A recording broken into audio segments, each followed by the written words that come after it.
We have with us today Sudeshna Sen, Head of Data Science and Insights at a top events company, and we're going to talk about all things data science and machine learning. So hi there, really pleased to have you on the podcast, and it's great talking to you. Thank you so much, Andrew, for having me. It's a pleasure. So what I thought we'd do is just sort of get to know you a little bit. So can you sort of talk a little bit about your career to date and how you came to be involved in data science and how you became interested in it? Because I think that'll be a Sure. really interesting journey. Yeah, sure. So I come from a slightly non-traditional data science field, which is economics. And I was always very quantitative right from my university days or even from my school days. And that's why I chose economics. And while I was doing economics, the Lehman crash happened. The market came crashing down, and I wanted to figure out why. So I basically started taking all the courses that were around financial risk management and so on. And I had a professor in university. She was the person who taught me R and Python. She just refused to work with any other software than R and Python. And she also refused to work with anything that wasn't real life data. So basically, my grinding in data science almost started when I was doing my master's. Um, and since then, after I graduated and after I got my degree, I went into consulting, but also then chose for myself all the quantitative stuff that was happening in the firm, which was surprise financial risk Mm. management.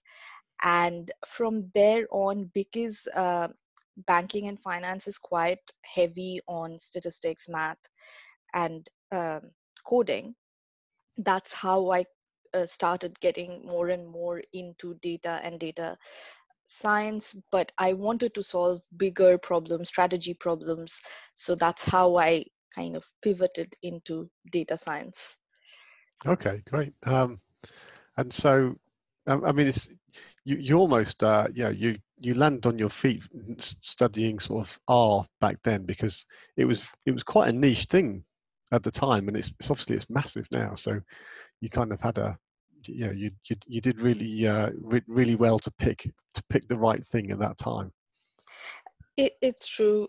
I mean, I remember having endless debates with people who were in the SAS camp back Mm. then. And I was like, no, ours open source, it's going to take over. Of course, now we know that Python's taken over Yeah, instead of well, R because it's just easier to integrate everywhere. But yes.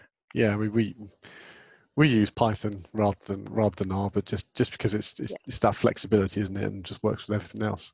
So Yes. so what is it? What the sort of things you do at the moment in your current role? So in my current role, I generally define my current role as having three aspects. One is the data strategy and data insights and everything data. So I would figure out what sort of data should we be collecting, what sort of data should we be hosting in the data lake as opposed to in the data warehouse, what should be piped in through our dashboards for business needs, and then what sort of models, customer churn models, and so on should we be creating on top of that. So that's the data aspect, which is very, very closely linked with the business strategy aspect. And I know you and I have had a little chat before about this, but the business strategy aspect is everything to do with, are we providing the business with the insights that the business requires to be getting that top performance in the market. Because that's the thing, So isn't it? Because if you're if you've got business leadership, and business leadership's all about making decisions, but you can't make decisions if you haven't got the right information to base those decisions on. exactly. So business strategy, therefore, is quite a core part of my role. And also because I come from a background in consulting and strategy consulting. So I get that business aspect as well. And also my degree Mm. in economics helps.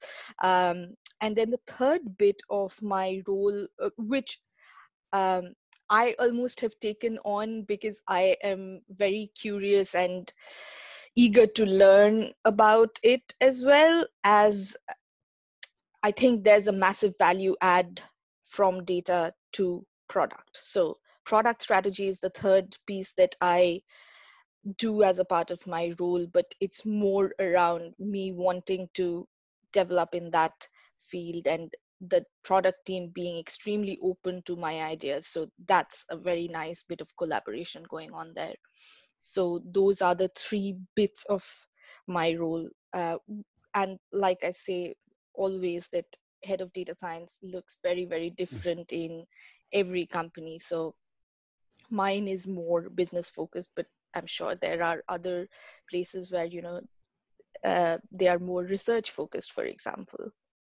Yeah, it goes right from sort of very abstract research focus through to almost, and yeah, kind of count myself in this camp, but I'm almost at the very applied end of it, which is actually data, because we do data science, but almost as part of a software engineering. And I think you're kind of, you're kind of in the middle, that you're still looking at and looking at it at quite a conceptual level, but not necessarily in an academic way, but a Yeah. strategic Yeah. way. Um, and what so so with some so data science is a term that is, now it's very, very broad. um, so right from people that are crunching numbers in Excel through Mm. to people that are doing deep learning, and it's all kind of under this data science umbrella. So sort of whereabouts do you spend in that data science sort of thing? Whereabouts do you spend most of your time? Is it the statistical side or the machine learning AI side, or sort of how whereabouts do you sit within the discipline as a whole? So, personal perspective is that I do a lot. I'm good at Excel. I think much better than most strategy people or consultants at Python. I'm much less qualified to write code than a lot of the software engineers. So I sit somewhere in the middle between the strategy people and the software devs. Um, and in terms of knowledge of statistics and abstract math, I would say I probably belong more to, well, lesser than the researchers, but far more than the normal business analysts or software devs even, just because that's my training from Yeah, university. and so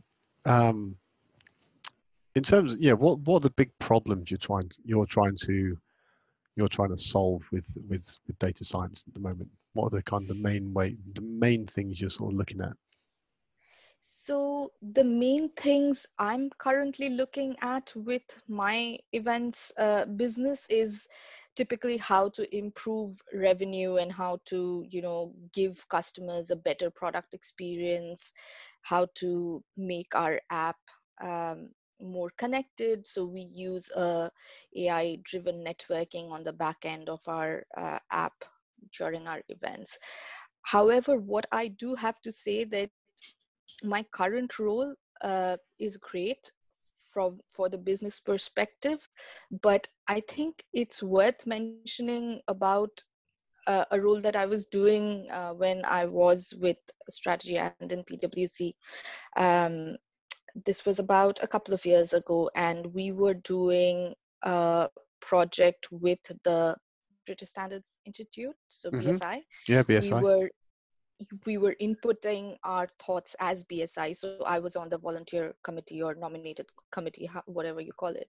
And we were inputting into the ISO research standards for AI, which I think was phenomenal in terms of showing a light as to what should be the standards in terms of how you deliver and deploy AI projects across the board. And I think that's something that's really, really important because not many people are talking about the nuances in data. Like Hmm. everyone talks about, it's become a fashion to talk about ethics in AI and how you should have diversity in the teams and so on. And I absolutely agree to that.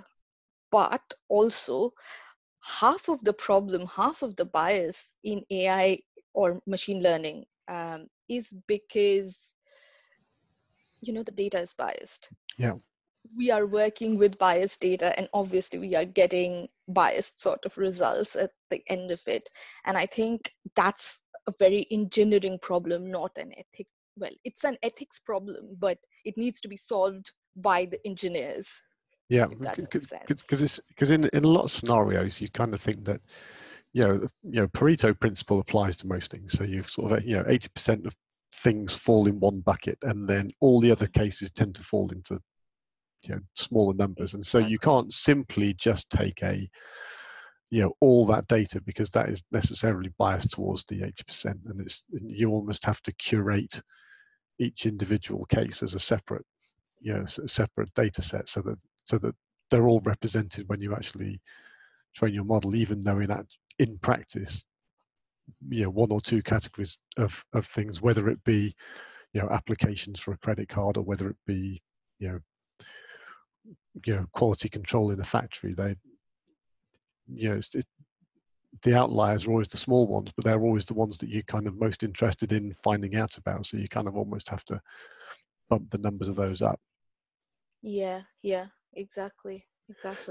And just going back to that, I mean, I'm fascinated by ISO standards for AI, because let's say a lot of people are talking about bias as a general problem, and ethics as a general problem, but very, very few people are talking about standards. Mm. And so whereabouts are we on the path to getting standards that are going to be applied consistently? So again, I'm not a standards professional per se, but I know I was working on this project, a white paper that I submitted my findings or my opinions to. This was 2 years back. And I know this was a global effort, because I remember having some pretty late calls because we wanted to get everyone around the globe to input. Mm. Um, and I believe I can drop you the name of the particular standards module, if that's what you call them. Um, it's out on my LinkedIn, but that basically already has the findings from everything that we had to say, and I think it's published. Whether or not it's imposed as a standard, or whether or not engineers or engineering firms or AI engineering firms are looking at adhering to those standards is a different thing altogether, because I mean there's a difference between a standard and a law. Yeah. So it's well in everything good to be a standard, but if it's not the law and your competitors are not doing it, and it's hard as a problem to adhere to, then there's a disconnect there as well. Yeah, so it's sort of, again, looking at it from where I sit, very, very few people are talking about it. So, I mean, I imagine that the way things come, like you say, standards aren't a law. So so you adopt a standard, and then probably the next way that gets implemented is probably for particular industries, and usually regulated industries will Yes. say, if so for example, finance and pharmaceuticals are two that are very regulated, Yep. and they'll say, if you're going to do AI, you have to adhere to this standard, and that's kind of usually the way that those things get pushed out. But even so, I'm not sure. So, I mean, we do a lot more work with finance than we do with pharmaceuticals, but I haven't even seen that being on the horizon yet. So I think Yeah. it's very much early days. But Very, very early days. And you're right, that was pretty much our thinking as well, that pharma and finance, actually even more pharma than finance, or anything related to medical devices, Mm. because imagine you have a bias in your data and um, a cancer diagnosis goes wrong. Yeah. That's horrible. Yeah. So it's yeah, because that's where, like say, anything so medical, not just pharma, but also like say diagnosis and even equipment and that sort of thing. That's where wrong decisions have, big Can impacts. I mean, cost lives. if we're looking at detecting a burnt cookie on a conveyor belt, no one's going to get harmed if we get that wrong. Uh, Yeah. but diagnosis, so yeah, the consequences are so important, and this is where a lot of the ethical debate is as well, isn't it? It's how much Yes. that when AI is making decisions that really affect people's lives in a significant way. Yeah. So, um, so that's kind of a real, that's that's a huge field, and we could probably get onto that for hours. Yes, we could. But maybe not, because I'm not remotely qualified enough to talk about that sort of stuff. So I mean that standards thing is absolutely is great. And what are your other sort of your main successes in terms of things like AI and machine learning? What's the sort of things that have gone well and really made a difference?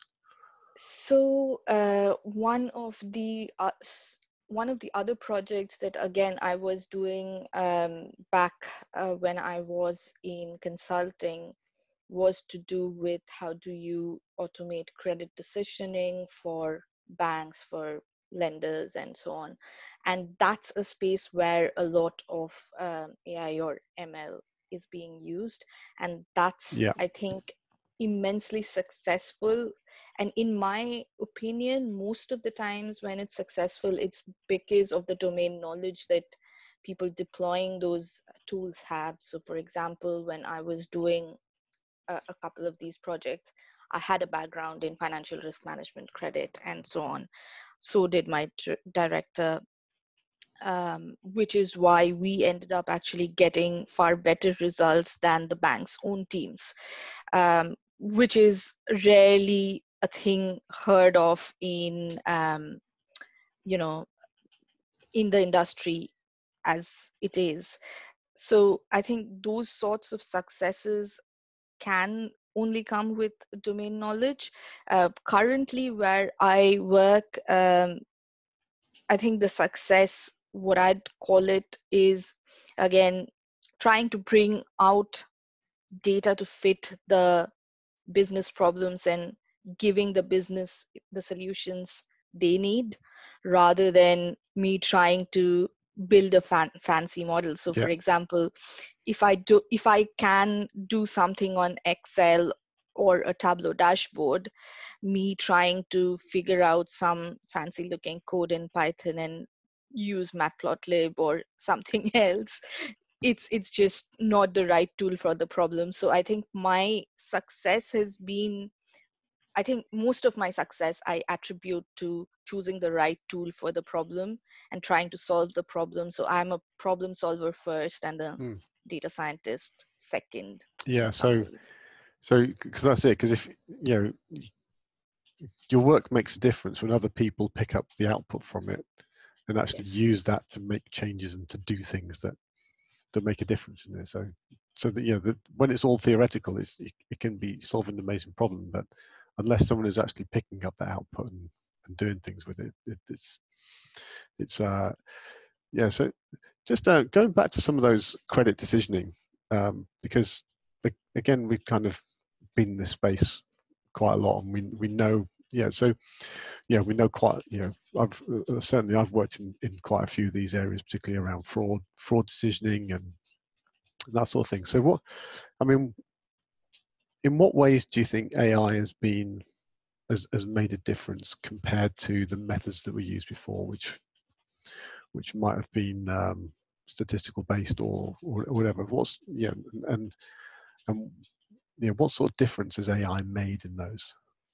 Sure. So I think a lot of the credit risk we used to calculate using the statistical approaches. For example, we used to do a lot of VAR modeling, value at risk modeling. And that's the classic regression normal distribution sort of Mm. problem. What AI does, so, and that is more around the risk management side of things. However, what AI or machine learning, I keep on debating between whether to call it AI or machine learning, because mostly I'm meaning machine learning, not AI.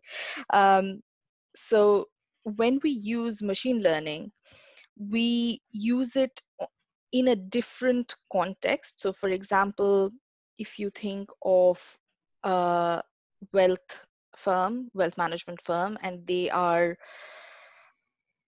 giving out advice to their customers about what products should they be picking, and agents are responsible for the advice that they are giving out. So we came across a case where the financial ombudsman actually flagged out a number of cases that were missold, and the bank or the service provider in this case was being charged a ton of money for Mm. these bad decisions. What we could do with machine learning, for example, is take all of that good data that they have been doing or decisioning over the years, and make pipelines so that you as a wealth manager have some sort of a confidence level of providing that advice. You can override that advice. So we are Yeah. not suggesting that um, robots replace humans. We are suggesting that we are suggesting the route of augmented AI, Mm. if you will. Yeah. So So so the human's still responsible at the end, but yes, they're getting guidance, but ultimately they're able to make a decision and they're responsible for their decision. yes. And I think those sorts of things were not being done before in my experience anyway, with the classic risk management sort of problems. And this, I think, opens up quite a lot of new opportunities for credit decisioning, even for banks. Like, for Mm. example, if you just went on to, I think HSBC does that as well, because I bank with HSBC. So I remember just filling in my details, and they give you a decision within, I don't know, the next few hours or so. And that's possible only because of the sophisticated technology, I think, that they are using, and the data that they are using. I don't think that would have been possible, say, even 5, 7 years back. Yeah, because a lot of because that kind of decisioning engine, that because you either want to get to a fast yes or a fast no, but there's always and then there's the cases that are there, oh, maybe this is a bit borderline, and a lot of Mm, the time it's like, if it's a clear yes, then you just want to get those through, and if it's a clear no, you yes, want to get those clear rejections, and that allows the the human element to concentrate on the part that is the difficult part, which is the where you have to actually look at it more closely. So um, yeah, did you find that your systems were doing that as well? That you were almost allowing the experts to sort of focus on where they really needed to be used? yes, that's it. Like, we were trying to make the models as explainable as possible. So we typically shied away from the neural nets, which are much, much harder to explain, and kept ourselves in the realms of decision tree modeling, Mm. which are which are far easier to explain in terms of interpreting, where are the trees actually giving out the maximum weights, what sort of parameters or variables are affecting the trees. And then you can kind of come out and say, okay, this is a sort of guidance that the machine thinks, or the program thinks, that these are the reasons your customer is suitable for this product as opposed to this other product. Now you be the judge. Yeah, yeah. So I mean that the whole thing of explainable AI is I think that's also going to be a big up and coming area that as people realize that their lives are being shaped by this, then there's, that kind of drives another level of accountability to sort of say, well, I've been rejected, but why have I been rejected? And and um, and if you, like I say, if you just got a neural net that's just got a whole load of Mm. just a whole load of parameters that are just numbers. It's like, well, there you go. It doesn't really help explain that.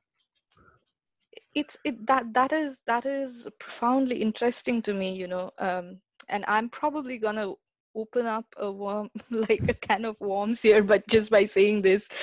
But actually thinking about it, when the machine makes the decision for you, you ask, why is the machine making that decision?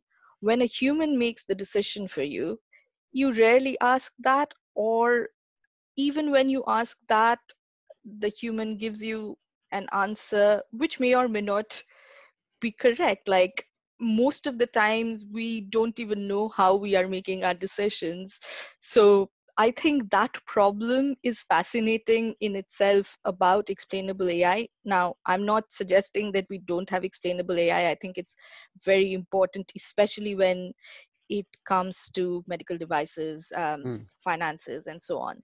But I think it's an interesting problem to think about, just because, yeah, we rarely hold humans making decisions accountable for their decisions. So Um, I mean, I suppose there's a. It all depends on how high the stakes are as well. that's But true. certainly, I mean, it's certainly some countries have a bit more of a a litigation culture than others, particularly the USA. And you kind of think, well, in the USA, there's the amount of there seems to be a very low barrier to suing people for medical malpractice. But Mm, when a clinician has made a decision, they can they are they're accountable, they're legally accountable. And so it's those sort of scenarios really that yes. um, when it's a computer, it's well, who is there is that kind of liability aspect of it. So it's all a question of whether how high the stakes are, I suppose. Yes. Yeah, for sure. Okay, so we talked a little bit about where some of the things that have gone well and some of the successes. Where have you seen either data science or AI going wrong? Where have you seen it sort of being used inappropriately, or where, or not even inappropriately, but it's just been done wrong, so it hasn't achieved the initial, the aims of what of a project? Right. So I'm going to refer a book. I think we were talking about it, or I referred someone else to it. It's called Weapons of Math Destruction. And I love that title.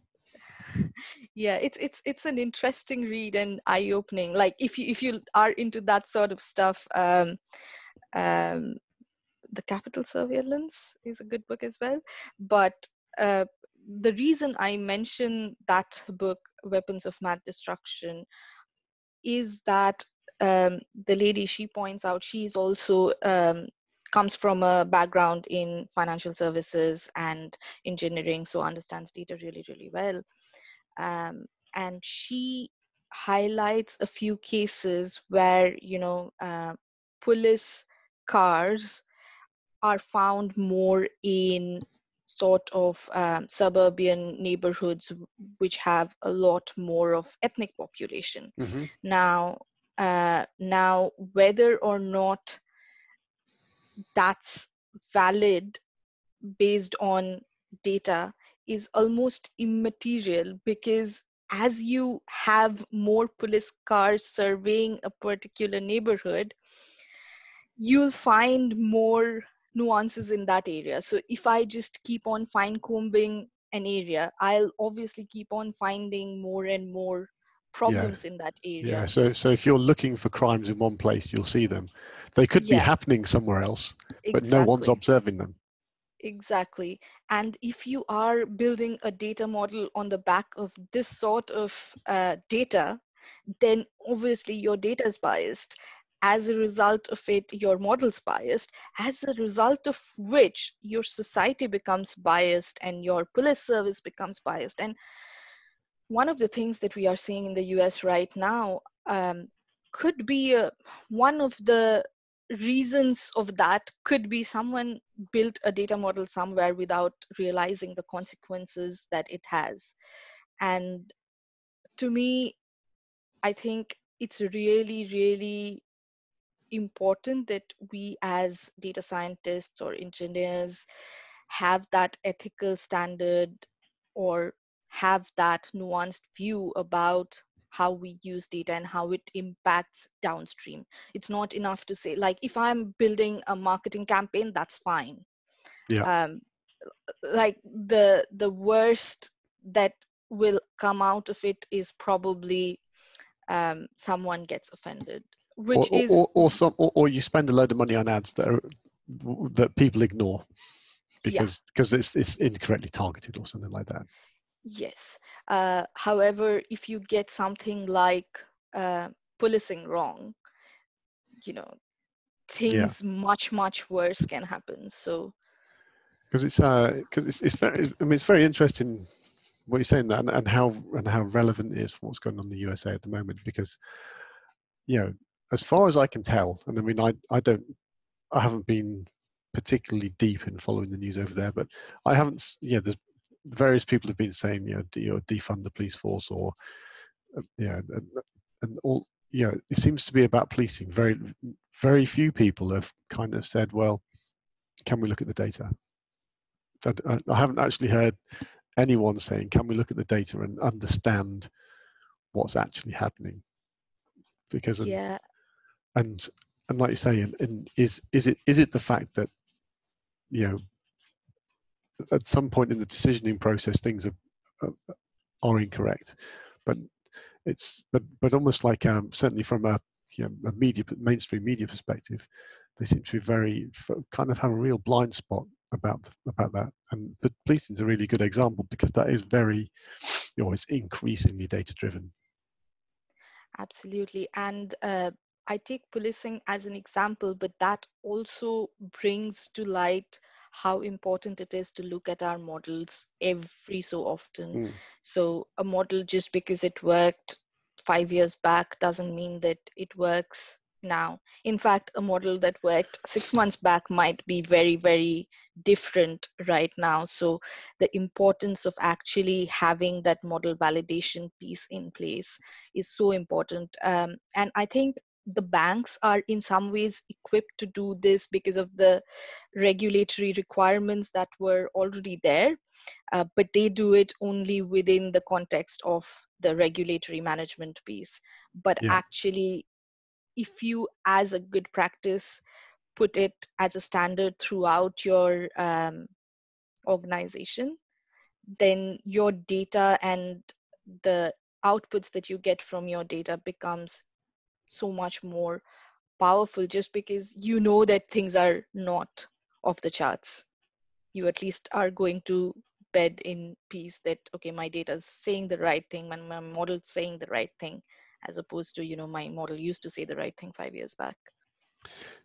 because again, there is a, that whole sort of, I mean, again, because in my company, you come from a very much a software engineering background, we kind of look at ML ops and that whole life cycle of deploying a model, extracting the data, deploying the model, running it, getting more data,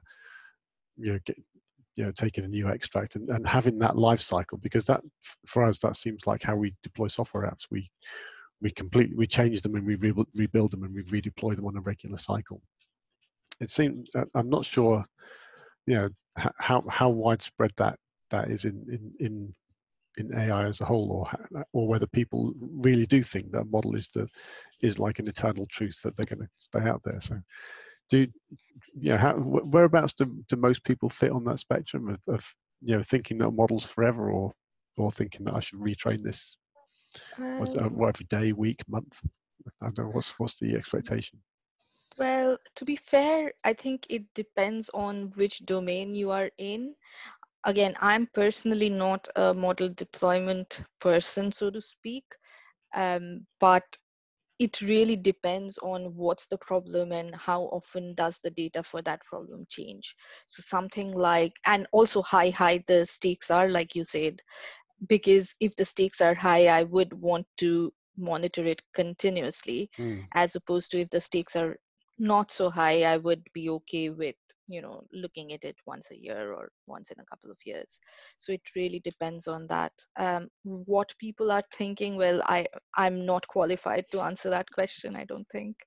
No, that's okay. No, it's because we, we look at a lot of the ones, apart from financial services, we look at a lot of things in manufacturing, and generally a model that's looking at quality control in manufacturing will probably be the life cycle of that product. If you've got a production line for a product, once you've trained the model to analyze that product, it probably doesn't change that much. But like you say, things that are financial data and where Mhm. you're getting new data all the time, then that probably needs to be regularly looked at and Yeah. go around that that cycle a lot more times. So yeah, it's a fascinating area. So one of the other things I was going to talk about, actually, because you don't just do data science, you've kind of got your other project as well, the Abundance Psyche, which is kind of on Yes. your screen. So sort of tell us about that and what that kind of how you got into that and what you're doing with it, because it's and we'll post all the links on in the notes for this as well. But Yeah, tell us a bit sure. about that. So, the Abundant Psyche is basically my other love for business and personal development, personal growth, and so on.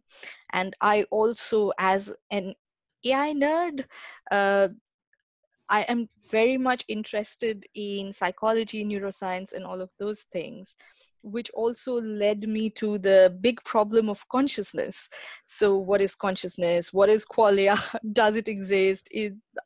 So all the way from the hard problem of consciousness to the other extreme of things where people say consciousness is an illusion. So everything on that Consciousness, though, spectrum. it's like the core of, core of philosophy, isn't it? It's a it's a big subject. It is. So, obviously, I'm not equipped to deal with such a big subject, but those are the sort of interests I have, and that very closely relates to my interest and um, my interest in personal development and actually people development as well. And that's what I do through the Abundant Psyche. I basically help people figure out their career changes and um, if they are lacking in confidence, how do you figure out how to become slightly more confident in that space and time? How does neuroscience and biochemistry affect all of these things? So that's the sort of thing that I talk about in the Abundant Psyche. So it's all to do with the soft skills rather than the hard AI skills. Yeah, because one of the things that I've obviously you learn as you go along, but it's almost like the most important things in life no one ever teaches you in school, and That's and and some people manage to learn things early and kind of find success very easy, and other people kind of need a bit of help on the way, and it seems like that's what you're doing there, is just making sure that there is some help for people that maybe weren't given the opportunity to learn that previously. Yeah, that's correct. And I think as someone who's worked in quantitative fields for almost my whole career, um, I know that at times technical people are the smartest in the room, but they don't sound like the smartest in the room just because they are they are thinking way more than the rest of the people are, and they tend to second guess their decisions all the time. um, I am someone like that as well, but that doesn't mean that you don't come up as someone who's successful. You can still um, figure out a way to get there, essentially. Yeah, and I mean, like I say, I mean, there's various various sort of strands on that. I mean, one of them is obviously that often the most technically able people are, because they're quite introverted, because to think about really hard problems, you also have to spend a lot of time thinking, and not necessarily spend a lot of time talking to people about it. It's it's it's a common thing for techies to not necessarily be the most chatty. So Yeah. and I work with techies all the time, so I it's it was a bit of a revelation for me when I sort of started to understand personality profiles a bit more, and how people and how different people communicate. And if I was to say one thing that is like really really really kind of useful, it's almost that to I'm not sort of saying what you should have on your channel, but just that the whole thing of people understanding other people's personality profiles, what makes them tick, how to communicate with them is like it's like gold dust in terms of what it can do for people to further themselves. Yeah, and personally, what I have also seen is understanding people, like you said, and also having systems. So I'm actually very big on systems.